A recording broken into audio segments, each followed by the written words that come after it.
Hello and welcome to episode number 31 of The Pitcher or the Hitter, the podcast by the M-SABR Dynasty League for the M-SABR Dynasty League. I am Cam. I'm Sahil. And so we're back after a special bonus formula breaking episode from last week. And that one was a ton of fun to make, huh? Oh, absolutely. Nice to kind of take a break from just talking about the matchups, kind of reminisce a bit about the podcast, kind of reminded me a bit of some of the segments we did in the off season. So nice to get back to that a bit. And I'm sure we'll have some more kind of like breaks from the normal type of podcast here moving forward, kind of based on our schedules and stuff. I'm sure we will. And it was fun to kind of talk about the history of the podcast. And speaking of history, we made some league history this week. Me and Sahil's teams both set league records, breaking records that had at least a share of them going back to our very first season. So setting records, having tremendous weeks for both of us this week. Yeah, no, shout out to you. You had 10 quality starts, which is amazing to me given our 12 start limit that you're able to post that much. I had 10 holds, which broke the record of 9, which I had actually tied a few weeks ago, which was originally set in 2019. Cam also had the second most strikeouts in a single week in league history. He posted 105, 5 short of the record, which was 110 set in 2018 by Erik. And I have also now for the 7th consecutive week led the league in each week in holds, which Cam and I did not go back and check because that would be a ridiculously tedious process. But we're like 99.9% sure that is some sort of league record. So I think it must be. I mean, I can't imagine a team leading a category 8 weeks in a row unless maybe Erik did it in steals early on. I know even someone had to have stuck in, like I snuck in and led the league in steals this week. It was just like I haven't been doing jack shit in steals. Like random stuff like that happens.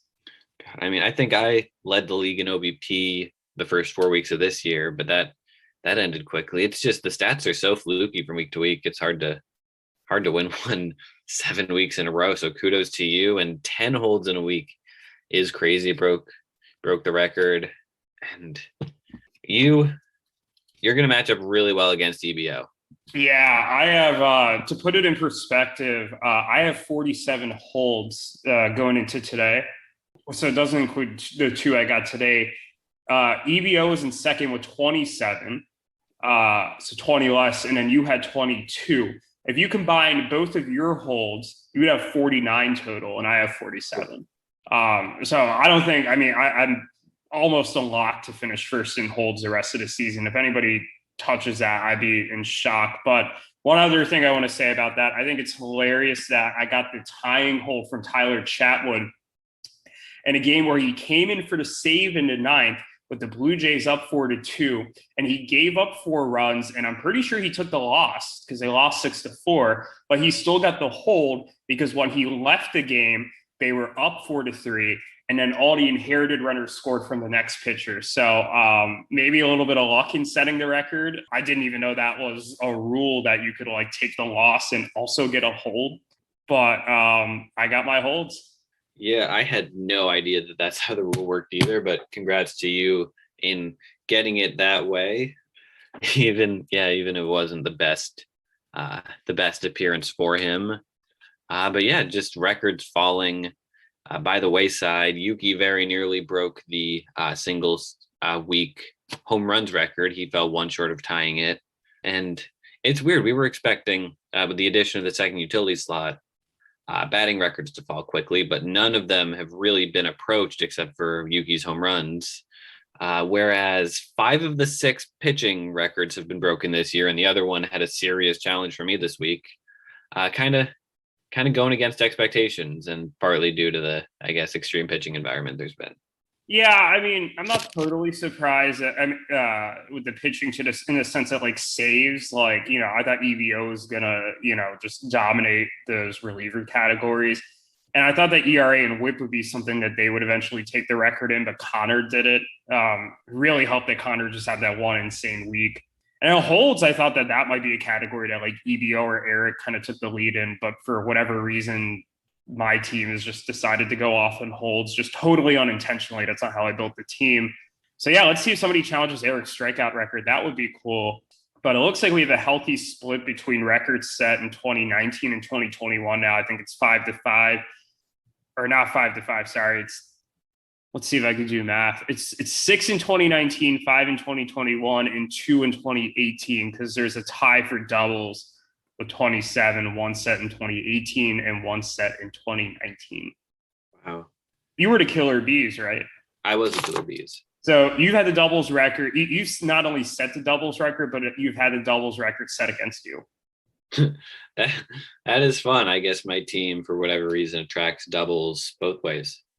Yeah, that's nuts. We accept all doubles. We wanted to dive into our next segment here. Talk about, speaking of setting records, we're going to talk about everybody's record so far through 7 weeks. Love this record theme episode we've planned. We divided. Put on your favorite record and listen to our records podcast. Oh man, yeah, we're talking. Do people still use records now? Vinyl's back in a big way. Is it? Damn. Oh, absolutely. I'm not like a huge music guy, so I don't know this stuff. Yeah, no, records are great. They're cool to just kind of first to have as a collector's item. I mean, I have some of my favorite records on vinyl, and just having a record player in general, it's pretty cool. Man, that's good to know. But let's dive into the segment here. We divided the teams into 4 tiers, and we're going to start from the bottom. We're going to, in the sake of time, we're not going to go into each team maybe super in depth, but we're going to kind of talk about these tiers as a whole and, kind of ask a couple questions about these tiers. So the first tier that we're going to look at, what I call tier 4, are the 2 and 5 and 1 and 6 teams. So we got Yuki at 1 and 6. We have Alex Fisher at 2 and 5. We got Andrew at 2 and 5. Do we think any of these teams are going to claw their way back into the playoffs, let alone the playoff hunt? I do not. I mean, they're in such a deep hole already, and I mean Yuki's team. I'll talk about it later. They did prove me wrong a little bit. They really impressed me this week, and even the last couple weeks. But they're 1 and 6. That's going to be very hard for them to claw back. Alex hasn't really impressed me much at all, although I guess this week was a solid week for him. He's maybe too. Yeah, he's had 2 good weeks in a row, so I guess maybe I could talk myself into thinking he has an outside shot at it, but I'm not expecting him to. And then Andrew, he's 2 and 5 as well. He was the worst team going into the season. I'm not sure where I'd rank him now, but I don't think he's got much of a shot either. So I guess that's a roundabout way of saying no, I don't think. Yeah, I'm in the same boat. If I had to say one of these teams could have a chance, I'd say it's Alex, just because I've been really intrigued by the way they've played the past 2 weeks. And it's not like they've been beating up on nobodies. I mean, Erik and Ruthvik are 2 teams that, we project to, make the playoffs. So I'm curious, if his team kind of keeps on this upward trajectory, maybe there's an outside shot, but I mean, I think you hit the nail on the head with Andrew and Yuki. I mean, I still think Andrew's team's the worst team in the league. I mean, I think the Roto standings prove that. The 2 wins he got are nice. I'm sure he'll sneak another win or 2 during the season, but he's not a serious contender. And I mean, you're right. Yuki played well this week, but I mean, 1 and 6 is a really hard hole to dig out of, and it's not like the matchups get any easier for him coming up. So I think it's safe to say that none of these 3 teams will be making the playoffs. Mm-hmm. Anything else you want to add, or do you want to go into our next tier? No, let's move on. All right. Our next tier includes teams that are 500 or just below. So we have Daniel and Alex at 2-4 and 1, Clayton and Jake at 2-4 and 1, EBO at 2-3 and 2, and Ruthvik at 3-3 and 1. So these are teams that are, kind of on the precipice here. They're not quite like the tier 4 where we think those teams are out of the hunt, but these teams are definitely kind of not maybe doing so hot right now, or they had slow starts to the season.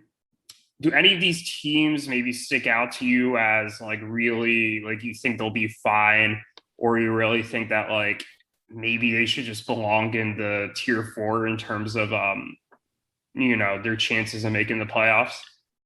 Well, I think EBO is going to be totally fine, and I guess them and Ruthvik, if we were going to make an extra tier, they're kind of separate from Clayton and Jake, as well as Daniel and Alex.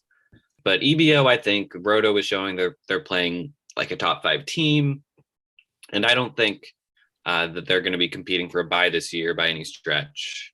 Like they were able to get, I believe, each of the first 3 seasons. Second and third season. Second and third. Yeah. They got the number 2 seed both years. Okay. Yeah, so I don't think they'll be competing for a bye this year, but they are still playing like a good team. I wouldn't want to face them. They've, especially the last couple of weeks, played really well. And I think they'll be able to get into the playoffs this year. Yeah, I mean, I tend to agree with you. I mean, I think that EBO is going to be fine for like all the reasons that you mentioned. I mean, I was texting Zane earlier this week, and I was like, I think you've kind of been like the fantasy baseball equivalent of Babbitt when we talk about some of the close losses that he's had and some of the like unluckiness that he's had. I do still agree with my take from last week that he has to diversify his pitching staff a bit to not just have one avenue to win. But I think that they're going to be fine. I think Ruthvik will be fine too. I mean, 2 weeks ago they were 3-1-1 and probably would have been in this like second tier that we're going to discuss like without any concerns. He's just been hit really hard by the injury bug. I mean, they have 10 IL players right now. So Conforto and Gregorius are sitting under active roster despite being like on the 10-day IL. And they have some big names too. I mean, besides those two, like DeGrom's still on the IL, and see who else. I mean, Chris Sale's still there. Zach Gallen, Marco Gonzalez has been pretty big for their pitching staff the past few years. Jeff McNeil. So I know they've gotten crushed the last 2 weeks, but I think this team just needs to get healthy. And again, I don't think this means that they're going to be competing for a bye necessarily, although I don't think they're totally out of that hunt. But I think Ruthvik's team's going to be fine.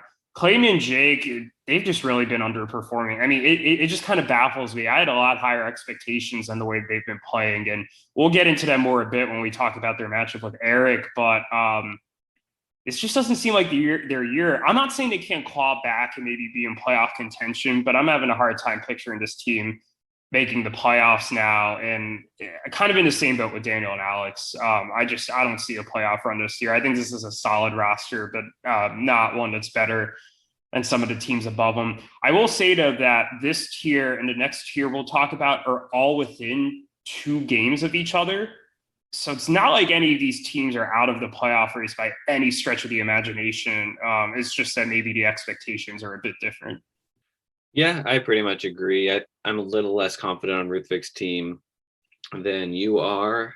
The hitting hasn't impressed me at all, and the injuries haven't helped, but also they've struggled immensely the last 2 weeks, even with Ruthvik kind of being out of finals mode this week. And yeah, Clayton and Jake, I guess, are probably a year away, which is a little sad because of the high hopes we had for them. But they've still got an outside shot because the 6 seed's kind of a mess this year. Oh yeah, I mean the 3 seed is sitting within 2 games of Clayton and Jake and Daniel and Alex, and the current 3 seed would be Erik. And we're not even halfway through the season. I mean, there's plenty of time. I mean, we're about a third of the way there, so there's some hope, but definitely some question marks with those teams. You want to get into tier 2? Let's do it.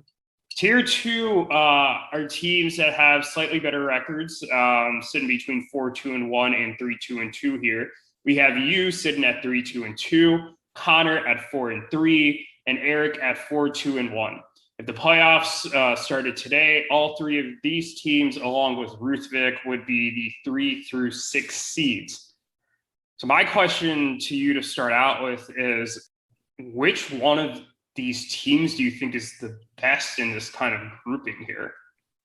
Because you all have very similar records, and you all have had really strong moments this season, but I guess for whatever reason, you've mixed it in with a couple losses, or in your case, a couple ties as well. Which team do you think is the best of this group? That's tricky. I mean, if the season ended right now, Erik would be the 3 seed and I'd be the 4 seed, which I'd be very something that I'm very okay with, especially given the gauntlet of schedule that I've faced so far and the injuries I've had. So I think it's either me or Erik as the best team of this tier, and it really is tough. I mean, he was first in Roto and I was second in Roto when I did this standings after last week, and I think maybe I may have tightened that gap or even passed him. I haven't checked, but God, I mean, I'm naturally going to be more confident in my team, so I'll say me. But I think if you pulled the 12 league members, they'd be split 6-6. I think so too. I mean, I think I'd pick your team as well by a hair. And it's just because I trust your offense a bit more. I mean, Erik started Nico Goodrum and Danny Santana today. And I get Danny it. Santana's been kind of hot since joining the Red Sox. Yeah, but like I I'm don't not. want to like Yeah, gamble on him just staying hot and that's true. that being the thing that's going to carry him. And like, I get it. Some injuries, like Giancarlo Stanton, is the big one, but like the rest of the IL of the hitters isn't like really screaming to me. Is like this is the reason like why he's starting Nico Goodrum. It's like Dylan Moore, Cole Calhoun, Sam Huff, and Tyler O'Neill. So I think Erik is a very good team, especially to pitching. I mean Burns, Glasnow, Plesac, Lopez. Although Plesac actually did terrible today. John Means, Joe Musgrove, Shohei Ohtani, like that's an elite pitching staff, but I also think you have good pitchers too, and I think the hitting. I think I give you an edge, and I think that makes up for all of Erik's managing voodoo. I mean, I'm coming off quite possibly the best pitching week of all time. So Yeah, so I think Conor's week 2 would give you some run for his money with just the low ERA and WHIP, but I think you're right in the other categories it doesn't. But yeah, I mean, I think I call you a bit better. And then I think Conor, despite his record, is a year away. And I think I kind of talked about this last week when I was just like, well, Conor's been winning some of these matchups, but like it's not particularly overly impressive in the way that he's winning. Like he'll have a couple of strong categories that carries him, but it's not necessarily like the whole team's doing well. Like we'll get into him more later, but like for example, when he played me this week, like the offense was like terrible. The pitching was actually decent, but like he had a 289 OVP this week and he didn't win a single offensive category. Like, I'm not saying that he's going to lose like that every week, but like, you know, I feel like his margin of error isn't that high. I feel like the floor is pretty low right now, even if the upside is high. Mm-hmm. I agree. I actually think he'll slip more into that tier 3 of teams. And I think you'll see like Ruthvik and EBO as the season go on kind of move up to this tier 2. Yeah, I mean, Conor's impressed me in a lot of ways, but I think he's probably realistically in that third tier and probably maybe sixth or seventh if you had to force me to do power rankings right now, which I mean is still certainly a whole lot better than one would have expected a month or two ago, but he's not quite there. Yeah, I definitely think this team has made some progress. I think Conor's still a year away. I think that you know he's going to get there, but I think for now, I think he has more in common with Clayton and Jake and Daniel and Alex than some of the other teams that we mentioned in tier 2 and tier 3. Are you ready to talk about tier 1 or anything else you want to talk about here? No, let's move on. All right, tier 1. There is actually a surprising bit of separation between these tier 1 and tier 2 teams with respect to the standings.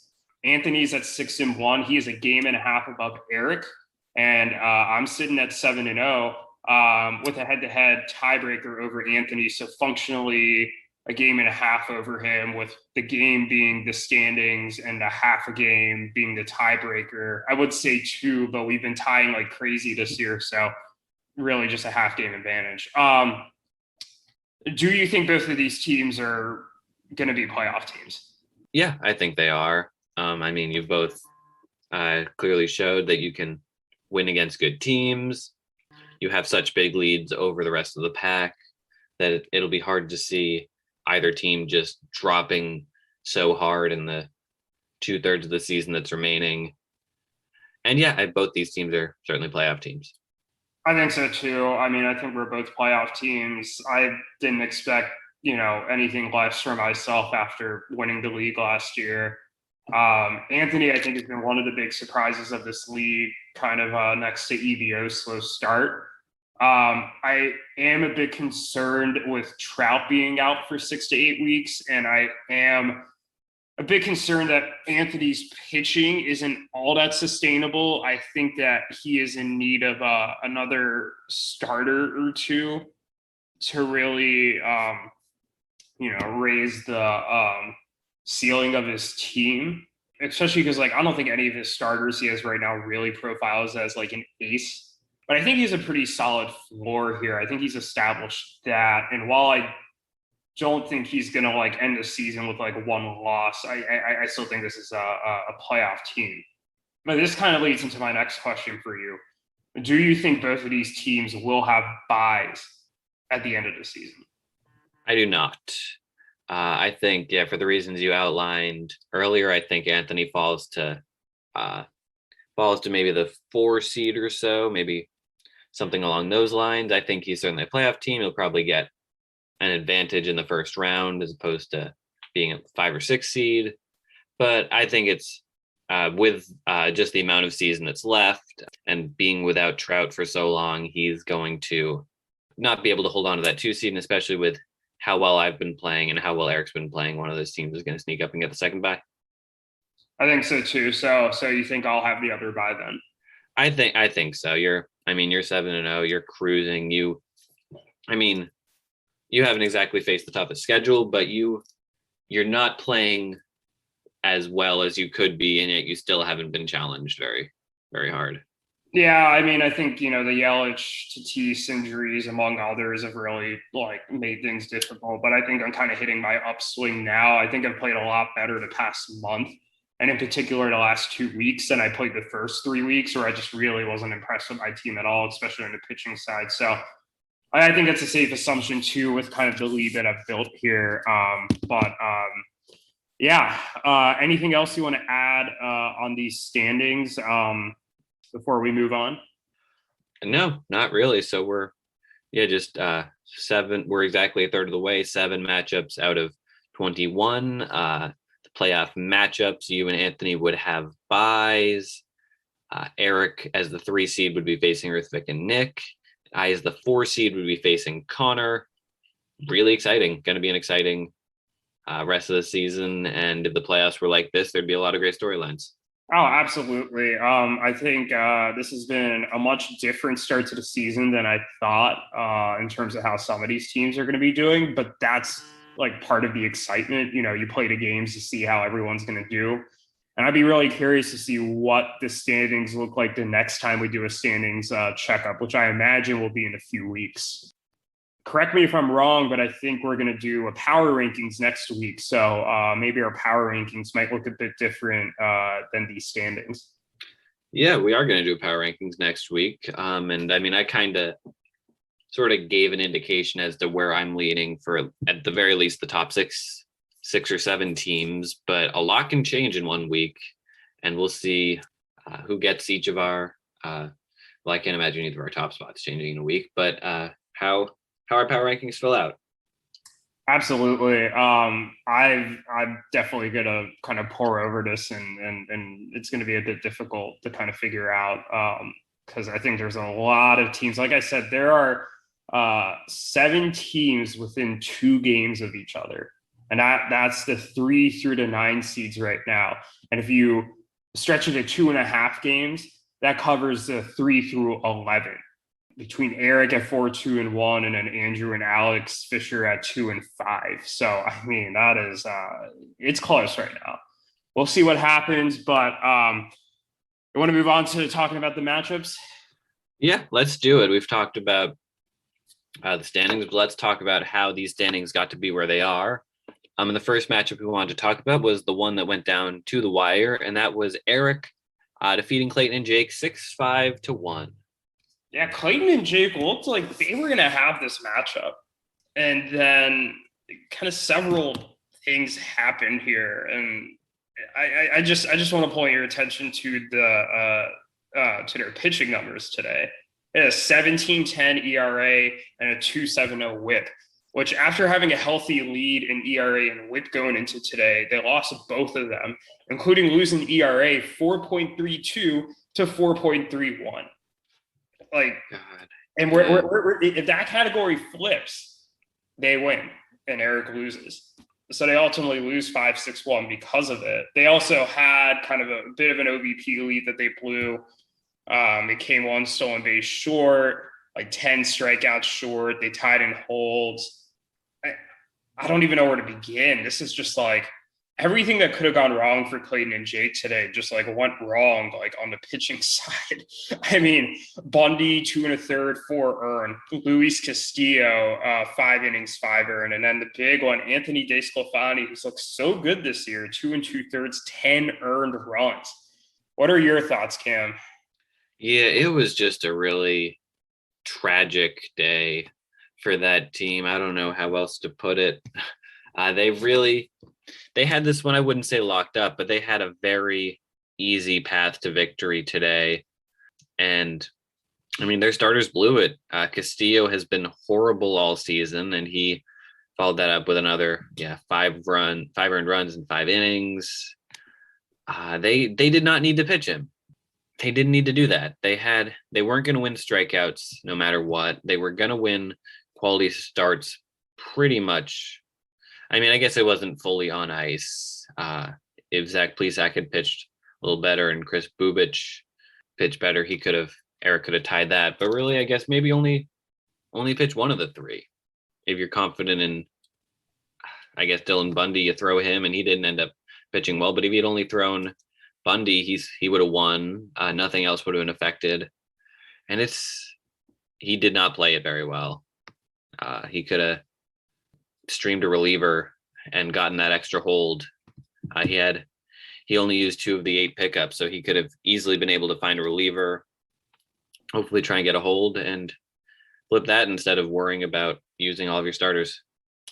Yeah, and I mean, I think the other thing for me too is like, you know Castillo's been struggling. You know that you lost a very winnable matchup last week. Why are you taking the risk? I get that they had the high ERA and WHIP lead, but like, that, anything can happen. I wouldn't have taken that chance. I agree with you. I feel like that's the theme when we talk about this team is there's missed opportunities. And they're just not, taking the easy wins when they're presented to themselves.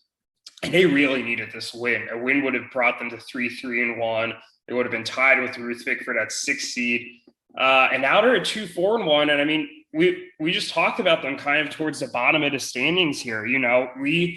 We called Andrew and Alex out of the playoff hunt at 2-5, and they're only a half game above them. Like, I think that this team is a roster to compete. It's just, for whatever reason, it's just opportunities aren't being taken advantage of. And they're I think this is like the 3rd matchup. I feel like they lost or tied because of it last week. And then they tied Daniel and Alex, I think like week 3.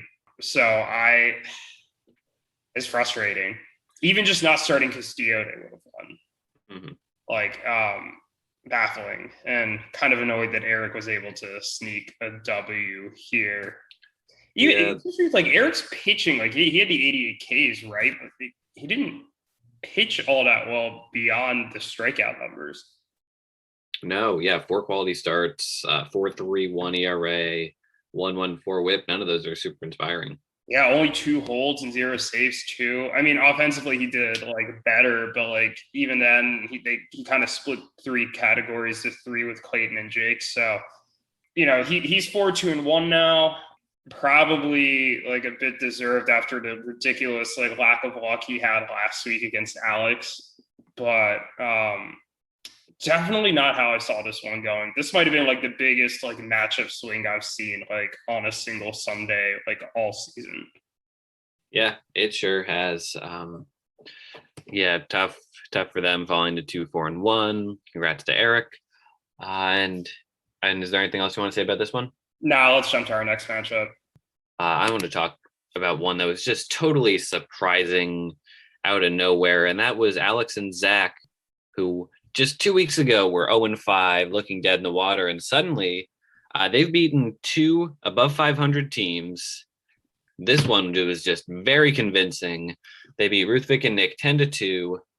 And I guess a lot of categories were close. Runs and doubles could have flipped. But they had 8 quality starts after having 9 a couple weeks ago. They struck out 93. The ERA was good. The whip was good. 54 RBI was one of the best in the league. And they've looked good. The pitching has been one of the better staffs in the league, with Scherzer looking like his vintage self. Casey Mize. Yeah, Urias. Casey Mize had 2 terrific starts. And they're getting a little spooky. Yeah, this team's getting hot at the right time. I mean, especially like I'm pretty sure 2 weeks ago we on the podcast are just like, this looks like the worst team in the league. Very much not recently. I mean, this team's been hot. You said 9 quality starts last week and 8 this week. That's 17 quality starts in 2 weeks. And they had 98 strikeouts last week, and this week they had 93. So they almost hit the 100 threshold twice, which you ended up cracking this week. But I mean, to even hit 90 strikeouts is a really good strikeout week. And not only that, the hitting was rolling this week. I mean, I'm not saying they're going to make the playoffs. Maybe they've dug too deep of a hole, but they were a playoff team last year. And there are some good players on this team. It's not like they're devoid of talent. I think this team might be a bit worse than they were maybe a year or two ago. They seem to be more in a bit of a rebuild phase, but like, yeah, they still have like Machado, who actually didn't play a good chunk of the week. Mize and Urias, Scherzer, like you said. So maybe they have some upset potential here over the next couple of weeks, and maybe they can claw themselves back into the race. I think so. And yeah, as for Ruthvik and Nick, the ERA, once again, the pitching staff just looks lost without DeGrom. 5.36 ERA. The bullpen, especially. Stephon Clayton had a 13.50 ERA. Gave up a walk-off homer today. Yeah, he did. Dylan Floro, I mean, he's one of my favorite relievers, period. But he gave up 5 earned runs in an inning and a third this week. He was brutal. It's not that ERA or anything were particularly close, but he had a rough week there. Matt Boyd, after having such a great start to the season, was not very good. The pitching staff really does look quite a bit worse with Lamet and DeGrom out. Yeah, so I will say, like 2 weeks ago, I mentioned that like we talked about Alex and Zach as like the worst team in the league at 0-5. 2 weeks ago, we thought that Ruthvik and Nick were humming at 3-1-1. And I don't even think it's the fact that they lost the last 2 weeks, but just how jarring and just how lopsided the losses have been that have dropped them to 3-1. Ultimately, I think this team's going to be fine. I mentioned it before. I think they're just ridiculously banged up. I think you and I both know from maybe some of our bigger injury periods this year that it's just hard to win when your team is that banged up, and they're wasting 3 spots right now on injured players and or Kyle Wright. So I think they'll be fine, but if the playoffs started today, they'd be blown out.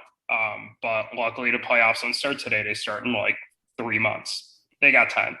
Yeah, we're going to have to keep an eye on them. That's for sure. Definitely. I would be concerned if I was Ruthvik, and I've actually talked to him about this. I think he's ready to go back to the drawing board a bit to try and solve this problem. Yeah, they need some work and quick, unless they want this thing to spiral out of control, which they obviously don't. Yep, no one likes a spiral. But yeah, which matchup do you want to talk about next? Do we want to talk about yours? That was like really, it was weirdly close, and then weirdly just like it just baffles me. So like you broke all these pitching records this week. Yuki almost broke the home runs record. It looked like you were just going to dominate him early in the week, and he kind of came back. But it was almost like you just really dominated the categories that you won, and he really dominated the categories that he won. But you just happen to have more that you dominated in, so you won. It wasn't even a bad week by Yuki. I feel like he would have beat most teams. It's just like your team was just also really good, and like it just didn't work out. Like here's the biggest example to me. You had 6 home runs and 30 ribbies. He had 23 home runs and 57 ribbies. Like, that's just nuts. But you had a 367 OBP. He only had a 319. He had 60 runs. You only had 46. I mean, he had 7 saves. You only had 1. Like, you both played like legitimate playoff teams this week, and only one of you was going to win. And he just kind of came out the tough luck loser. Yeah, I first of all want to shout out Yuki for having a tremendous week. He totally proved me wrong. He was insanely good this week. I mean, like you said, all the home runs he hit, all the runs he drove in. My team was just too good. I said it earlier, maybe the best pitching week of all time. And it was a weird week. I mean, it looked like it was going to be a walk in the park for me early on. In the middle of the day, Tuesday, I took an 8-4 lead, and the score did not budge until late Saturday evening. Even at that point, it budged because I had tied him in runs and flipped that category briefly. And then, but by the end of that night, he got a couple quick holds. He stole a base to make it 6-4-2, and suddenly we had a matchup on our hands, and I had to carefully give a close look to my pitchers. And we were talking about this earlier. I was kind of filling you in with my thought process live, but I was chasing 100 strikeouts. I was chasing the quality starts record and the strikeouts record. And slowly I was kind of following how my pitchers were doing, how his pitchers were doing, and seeing, is it going to be worth it to start you, Darvish, tonight to try and get those records? And it was really a last minute decision. John Gray was pitching incredibly well. He was perfect through the first 4 innings, which is not what I needed, because Whip was kind of teetering on the edge for a while. And if Darvish got blown up, then it would have flipped in Yuki's direction. But part of my decision was the fact that Darvish was facing the Mariners. So that kind of convinced me. And then right before Darvish locked, Scott Barlow gave up a leadoff double in Yuki's bullpen. So I was like, let's go. Let's push the chips in. I'm gonna risk it to try and have a big baller week. It paid off.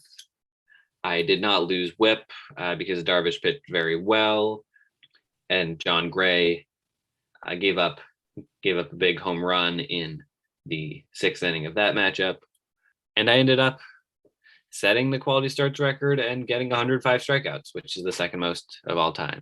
But I was kind of calculating, okay, here is how much Whip can swing if the worst case scenario happens in both directions. So I was really calculated with it. And it was scarier than I would have liked. I'll say that much. Absolutely. I mean, great win for you. You advanced 3-2-2. And you've played a tough schedule, but man, I mean, your team looks really good, and I am not looking forward to facing your team a second time. Yeah, I mean, even against the teams that are the so-called worst teams, I haven't had an easy week yet. Andrew played me really well. Yuki played me really well. Absolutely. Yeah, it's just, there's a lot more parity this year than in previous years. And I think that that's really showing with some of the matchups this year, and also just how close like most of these teams are kind of bunched up in the standings. Yeah, that's true. I mean, the only team that I wasn't super impressed with that I faced was, interestingly enough, Ruthvik and Nick's team, but they've had their own issues that we've talked about, and I was lucky to escape with the tie there. No, absolutely. Yeah, they tough schedule for you. Been some close matchups, but I think you are really on the precipice of a big hot streak here. So we'll see if that comes to fruition. Anything else you want to talk about with your matchup before we move on? No, I don't think so. Let's move into, I guess your matchup now, because it was really close for most of the week before you turned on the Jets the last couple days. You beat Conor 10-2. Really close for a good chunk of the week, although it doesn't look like that now. With RBIs looking like a blowout. You had, how many RBIs did you have today? 16. 16. God damn. 5 homers too. Man, you had a great Sunday, pulling away in RBI and doubles and runs, and this one ended up not being that much of a fight. It was one that we thought could be close, but in the end, you're 7-0, and Conor drops to 4-3. Yeah, Conor had like a 4-7-1 lead or like something like that at some point on like Wednesday and Thursday. And then I think like by the end of Friday, it was pretty clear that I was probably going to win. And I was pretty confident I go to 7-0. But then like today just like really confirmed it with the hitting just like going ham.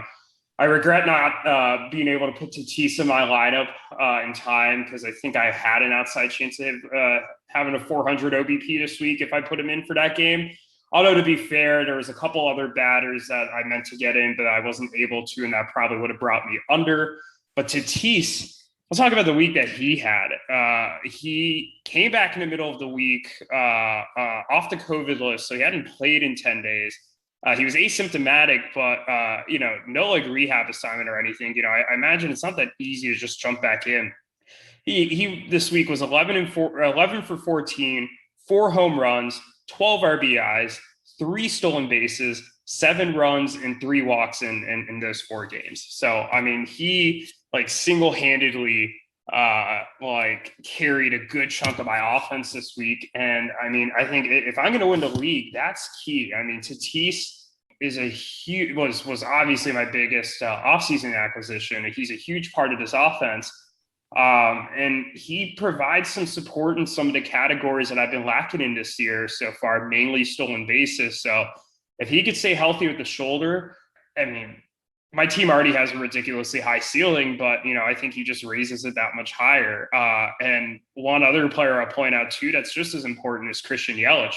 He hit his first home run of the season today, which I have a hard time believing it took him this long, but obviously the back's been affecting him. If that back is healthy, and I mean, the fact that he's able to hit home runs like this maybe proves a bit that, he is healthy. He didn't hit a home run previously when the back was hurting him, and we know how important the back is, to kind of get some power into the ball.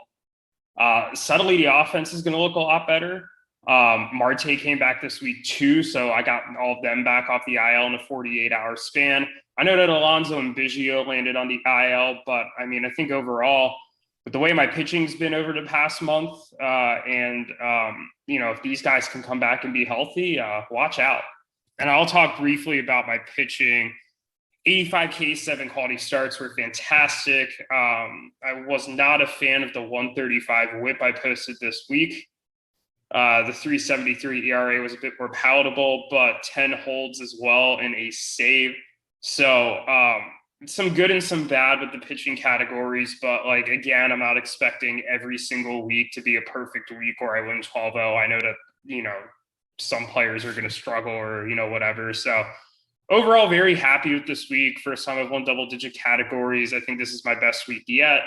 And I'm really excited for this team moving forward. And talk about Conor briefly too. Not a terrible week for him on the pitching side. 3.89 ERA, 111 whip are decent. 63 Ks was fine, but nothing outstanding.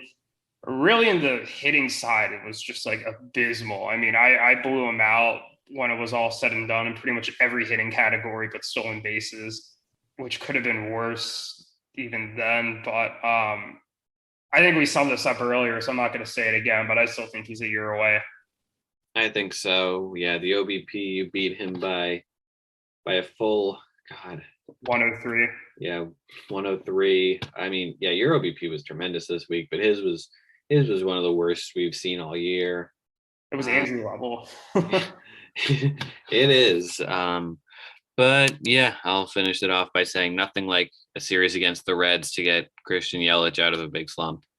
Yeah, God bless the Reds. And even Sonny Gray posted a quality start for me. I'd also like to shout out the Mariners for playing the Padres this week. And I picked up Profar for that Mariners series with the Biggio injury. And boy, he had a lot of fun against Mariners pitching. So Mariners pitching isn't so bad.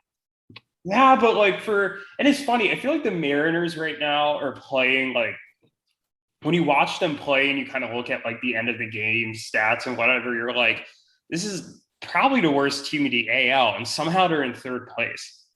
I mean, Greg would say they're aggressively mediocre. Yeah, but like recently they've been playing even worse than that. I don't know. They've gotten no hit twice in the past 2 weeks. And not to mention their hitting just overall, I think like one of the worst like 5 batting averages in the MLB history as the season ended today. Yeah, it's bad. It's bad. And I mean, like Paxton went on the IL, Marco Gonzalez is on the IL. I know Gilbert came up, but like he's been struggling. Kelenic, as you know, hasn't been doing so hot since he got called up a 39 WRC plus. So some stuff to like, you know, Mitch Haniger's doing good. M-SABR Dynasty legend. Love to see him doing well, but man, the Mariners are not playing like a third place team at this moment. Yeah, I don't know. I mean, they've got 2 really bad teams in their division also. Yeah, but I don't know, man. I get wider in third place, but that doesn't mean they're playing like a third place team. I guess. All right. Enough about the Mariners. You want to go into the next matchup? Yeah, we got 2 left. Which of the 2 would you prefer to start with? Let's start with EVO because I think it's kind of interesting how they've been able to really bounce back the past couple of weeks, especially on the pitching side. I mean, things worked to perfection this week. 9 saves, a 1.17 ERA, a 0.95 WHIP. I mean, that's exactly what they asked for when they did this strategy. The 4 holds tied with Daniel and Alex. I wonder if at some point they need to be a little more aggressive if they're not going to make a push for the rotation, maybe acquiring another big like holds guy or 2. I thought for sure they would have put a claim in for Tyler Chatwood, and actually maybe they did. I was ahead of them in the waiver claims. But Tyler Chatwood would have been perfect for their team. He's got 10 holds now since April 23rd. And that's when April 23rd is when he got his first hold. And he has like a sub-1 ERA, sub-1 WHIP. I guess before today, that ERA probably rose a bunch with the 4 runs. But like a guy like that would have been perfect for their team and would have made it easier or put less pressure on their offense. Luckily, their offense bounced back in a big way this week. 12 homers, 40 ribbies, 331 OBP, 45 runs, 16 doubles, 4 stolen bases. So maybe nothing like ridiculously dominant, but more than enough to sweep those offensive categories against Daniel and Alex for a pretty easy 9-2-1 win that didn't look particularly close after like Wednesday. Mm-hmm. Yeah, they were pretty dominant this week. The strategy worked exactly the way they wanted to, even I guess with only 4 holds. Which is still a lot, but like it is. Yeah. If you're gonna really go hard in on that strategy, you need more than just 4 holds on a weekly basis. They played now 7 weeks and are averaging less than 4 holds a week. Yeah, you need more than that. But the ERA and WHIP were good. The hitting stats were just kind of mediocre this week. They were good enough to beat a team like the Fighting Bellies, but those wouldn't. I don't know if any of those 6, except for home runs, would have beaten me. So they have been a little disappointing, even still in the hitting categories. But hey, a win's a win. Yeah, they would have lost every hitting category to me too. I just checked, but yeah, win's a win. And again, they kind of. I explained earlier they got like the equivalent of like fantasy baseball BABIP the first few weeks. So they're going to have a couple wins like this where maybe they're not super impressive on offense, but like things are just kind of evening themselves out with the matchups or whatever. Give this team a couple of weeks. It's going to get warmer. The ball, players will get adjusted to it. They have all of the talent here. It's not a question of talent. It's a question of the talent living up to its potential. And some of these guys are, but like guys like Marcelo Ozuna, for example, are not. Anthony Rendon has not quite lived up to his potential. Marte's on the IL. So let's give it a few weeks. I'm not ready to bury this team or anything, but like, I don't think after, or I don't think just because they've won 2 games in a row, it means that they're kind of out of the woods yet. I'm still concerned about this team to a degree. Yeah, absolutely. But yeah, time for the last matchup. Yep. Anthony beat Andrew 8-3-1. I really don't have much to say on this matchup other than Anthony did really good in homers and ribbies and had a half decent OBP while doing it. And then overall on the pitching side looked like pretty solid, but not amazing. So good win for him, but I don't know if anything super stood out to me about his win.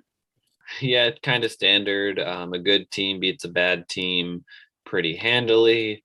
The Church of Hannah God was out of session this week. He had a 280 on base, only one homer, and only 2 runs. But even without Trout for the whole week, I guess he was able to put together a solid offensive go of it. Miguel Sano drove in 10 runs and had 5 homers. That is just absolutely absurd. Yeah, he had a 3-homer game earlier in the week. Yeah, well, that'll do it. Other than that, no one else drove in more than 5, but he had a lot of guys in that 4 or 5 RBI territory. Carlos Santana, yeah, Francisco Mejia even had a good week. Yeah, Joey Wensleydale scored 6 runs with a 500 on base. So he's getting contributions from a lot of guys, really. And the pitching hasn't been amazing, but the whip was decent enough. And he's finding ways to win. I traded him Wensleydale for a 3rd-round pick, and I'm greatly regretting that trade at the moment. But yeah, he's been solid. His team's just rolling. Yeah, I mean, that's all you can really say. Just one really insanely close loss to me. They've won every other matchup. So anything else, Cam, before we go into our matchup previews for next week? No, let's dive right in. The one matchup with a nod to your matchup against Erik, potentially being the top 2 teams. The one we wanted to talk about was Team Resnick versus EBO. This will be a real, the second real test for Anthony's team. They're going to be 6-1, and it'll be interesting to see EBO face up against a really strong offense to see how many, if they can steal a couple of the hitting categories, or they'll need to win most of them really based on their strategy. They should be fine in ERA and WHIP, as well as the reliever categories, but it'll be really interesting to see how well these teams match up against each other. And it's a huge matchup for EBO trying to get back in the playoff race. Yeah, I definitely a big week for both teams. I think Anthony to prove that he can play with the big boys, and for EBO to get back into the playoff hunt. I love the storylines here because I think these are the 2 most surprising teams in the league so far. Anthony for how well he's playing, and EBO for how badly they've been playing. And I think it's going to be interesting. I think both of them could really win here, and I don't think it's going to be easy to pick a winner, but I guess we're going to pick a winner for these matchups here in a couple minutes. So we shall see what we think. Yeah. And speaking of picking winners, how did we both do last week? Good weeks for both of us. I went 5-1. The only matchup I incorrectly picked was I thought Ruthvik and Nick were going to beat Alex and Zach, and obviously the opposite happened. You won 4-1-1. You also picked Ruthvik and Nick, but you picked EBO and Daniel and Alex to tie. And while there's some early potential in the week for them to tie, EBO, dominated that matchup at the end. So I am 28-10-4 on the season. You are 21-10-11. And if I did math right, that puts me about 2.5 games ahead of you in our pick'em standings. Okay. Yeah. Hopefully I can gain some ground. Yep. So as usual, I will go first. I will not pick my matchup first this week. I want to put some suspense into that. I'm going to pick Yuki over Conor and Conor. Just Yuki played really well this week, and maybe that momentum carries over. I don't think Conor and Conor have been playing all that well the past couple of weeks. So I think Yuki might be able to sneak one out here. I think you're going to beat Daniel and Alex, and I don't think that's going to be particularly close. I think that Alex and Zach will beat Andrew. Alex and Zach are just rolling right now. I don't think that that's much of a surprise. The last 3 matchups are really tricky. Ruthvik and Nick and Clayton and Jake, just the way that Ruthvik and Nick's team has been playing right now, this makes this almost an even matchup in my opinion. But I'm gonna go with Ruthvik and Nick because DeGrom's gonna be back. And I just believe in that team a bit more than I do Clayton and Jake's. Just like for whatever, like maybe it's just the way they've lost the past 2 weeks, but like I was on the bandwagon starting the season. I thought they'd be a playoff team. I think I'm just completely off that bandwagon. Our matchup of the week, I'm going to pick EBO to win and over Anthony, just because I think that Mike Trout, just not having him is going to make the difference. And I think that EBO will probably do a bit better of a job in the pitching categories. Anthony will probably take K's and quality starts, but I think EBO could sweep the other pitching categories pretty easily. And I'm going to pick myself over Erik. I'm 7-0 picking myself this season, and hopefully I move to 8-0 picking myself. I think that I think I have the better overall team than Erik. I'm less banged up than I've been in previous weeks. I'll get a full week from Yelich, Tatis, and Marte. And Erik's team has like been fine the past couple of weeks. Like they had a really hot stretch there in the middle, but I just think my team's playing better right now. So I'm gonna pick myself. All right. I have a lot of different picks from you this week. Oh, I love that. I think I will beat Daniel and Alex. I think Conor is going to beat Yuki decently easily. I'm really struggling with the EVO versus Team Resnick matchup.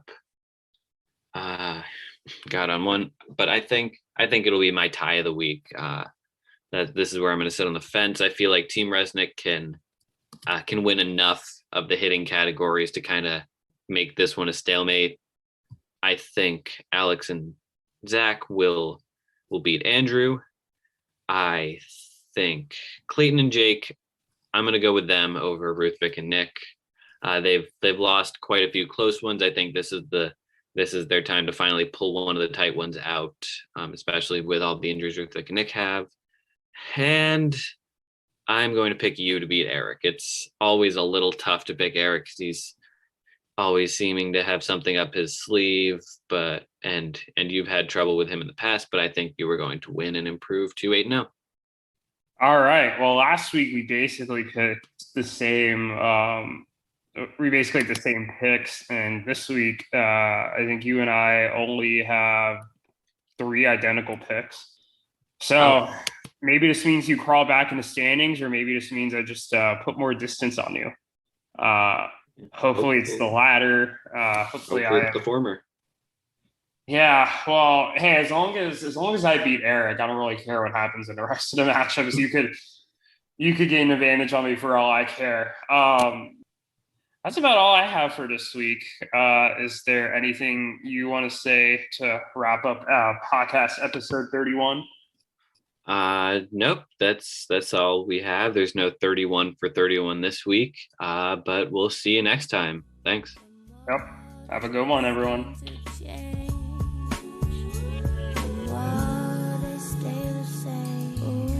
Don't you hesitate. Go put your records on. Tell me your favorite song. You go ahead, let your head down. Sapphire and faded jeans. I hope you get your dreams. Just go ahead, let your head down. You're gonna find yourself somewhere. This podcast is good.